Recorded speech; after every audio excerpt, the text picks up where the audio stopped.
Hello, I'm with Sam Leach today at the Melbourne Art Fair. Sam's up to 21 solo exhibitions, including 6 overseas. Is that right? And this year, right now, it's his second art fair for the year, having been in Hong Kong in May. Third, actually. There was London in March as well. Sorry, missed London. And I know that you're a sellout in Hong Kong, and things are completely moving out downstairs here as well. What do you think of the art fair platform? In terms of an artistic presentation, there's always some compromises in presenting work at an art fair. Yeah. And it's an inherently commercial environment. That's the nature of the beast. But I think when you're working as an artist, any opportunity to present your work to an audience of your peers, Yes. collectors, curators is really important and contributes to the cultural life of the community. For me, all the shows that I've done in art fairs have been really important developments for me as an artist. And ideally, every show would be in an amazing national museum of some sort. Yes. But at the same time, in a funny way, the crowds that you get going through an art fair are the same crowds that go through the national museum. Yeah. The curators, the collectors. It's not. In a funny way, it's not so dissimilar to that. And I know before I exhibited as a professional artist here, I used to come to the art fairs, really to get an overview of what's happening in the world of contemporary art. Yes. And it is an isolated life, isn't it? Well, it is. You in your studio. Yeah. That's right. It's very solo work. Yeah. And so, the chance to meet people, talk to practitioners, talk to gallerists is valuable. It's Yes. really valuable for an artist. And there's a lot of artists on the ground There here is. at the moment, and I think it's fantastic to see them and interacting with each other. With your current practice, it's got very large, and you started out, and I read that when you first started working, the scale got smaller and smaller and smaller, and that was something that obviously was the direction you were heading. Yeah. Now you've got multi-panel large works. Why the change? In a sense, I wanted to make some work that was basically the maximum possible size I could fit in my studio. That was really the physical constraints I began with, and it was almost by way of an exercise or a particular challenge, because with the smaller works, they operate by allowing the viewer to project themselves into the illusory space of the image. Whereas with a larger work, it's really the opposite. The work projects out into the space that the viewer inhabits. So it's a particular challenge to try and engage with the same ideas that I've been developing over some years, but have them engage with the viewer in that space that the viewer's occupying, rather than just relying on that mental projection process. But at the same time, I think with the smaller panels, the composite panels, it does still allow for some of that movement into the space of the painting. So there's a sort of a back and forth that I'm trying to get working. You do get pushed out as a viewer. I feel they're solo pieces, and I know that you have a very scientific bent with your work.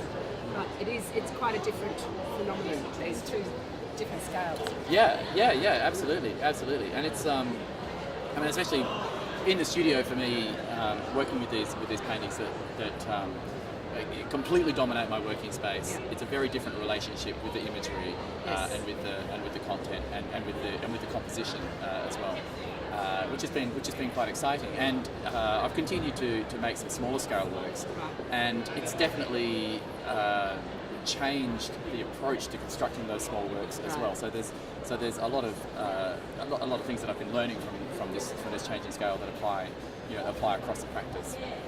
You've always amalgamated different thoughts, and this time you've got the works with the 17th century look, and then you've got geometric shapes from the mid last century. Why did you put those two together? I've always been very interested in minimalism and really that period of late modernism from the 1960s through to about the late 1970s, and also the neo-geo sort of movement. John Armleder and Olivia Mosse and Daniel Buren. And I think for me it's about a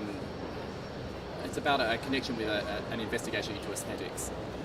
So to speak first about that late modernism, you have this idea of trying to always pare back the imagery and uncover some sort of underlying form or some underlying aesthetic principle that that can speak directly to the viewer in an unmediated way. Yeah.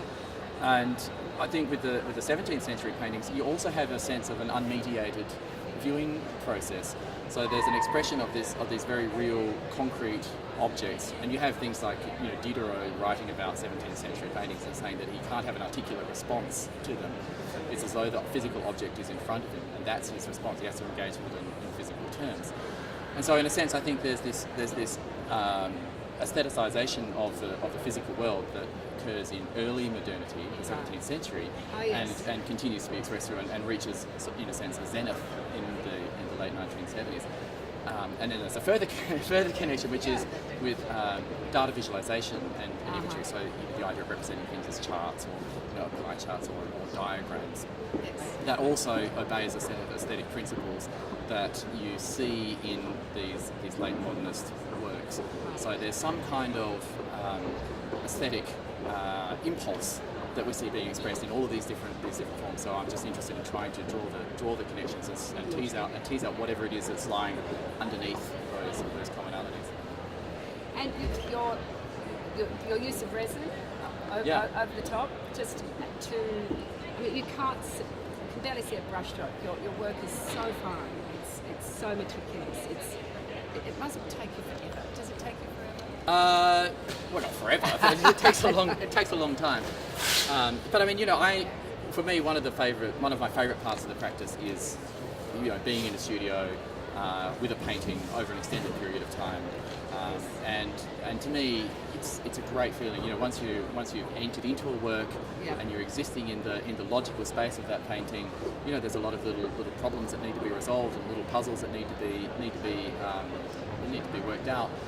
But it's a really pleasurable period, and so an extended relationship with the painting to me is fantastic, and I really enjoy it.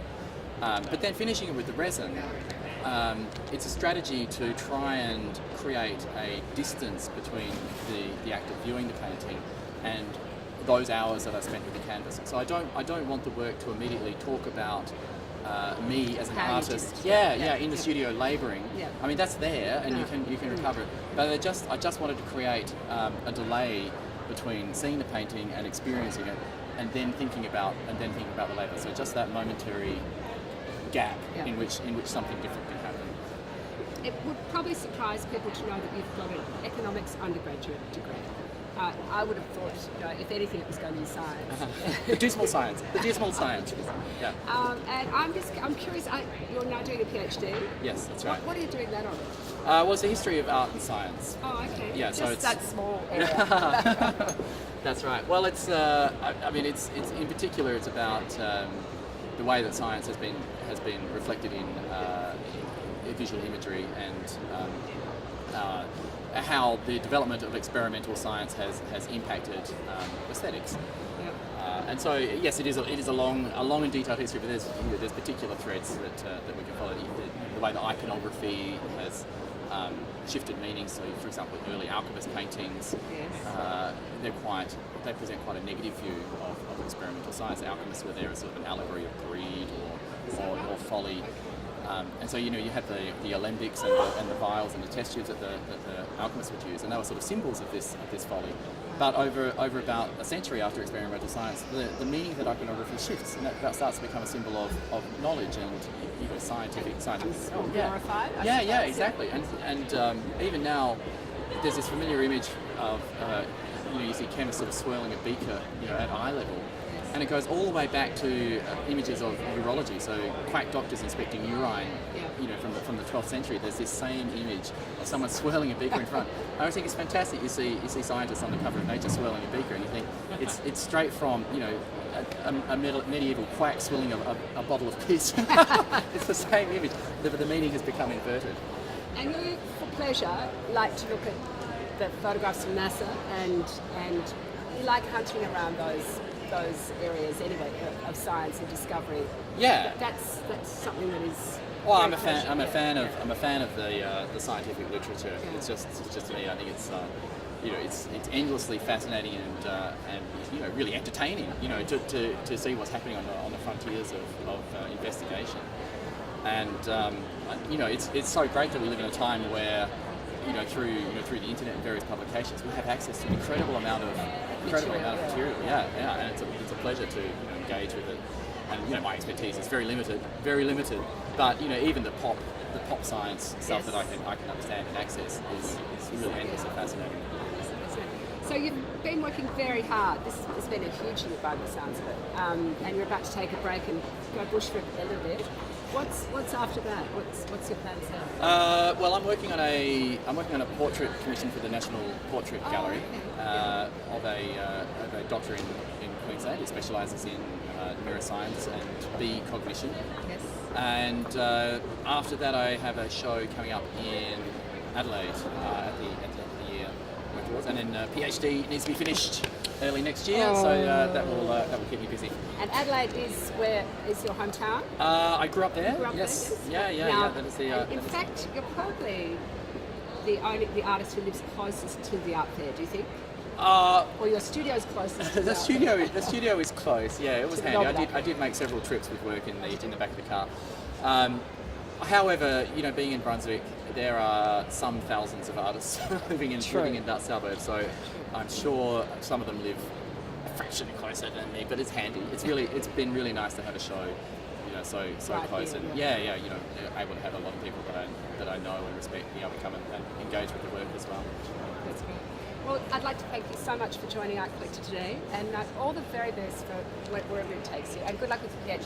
Thank you so much. Thank you.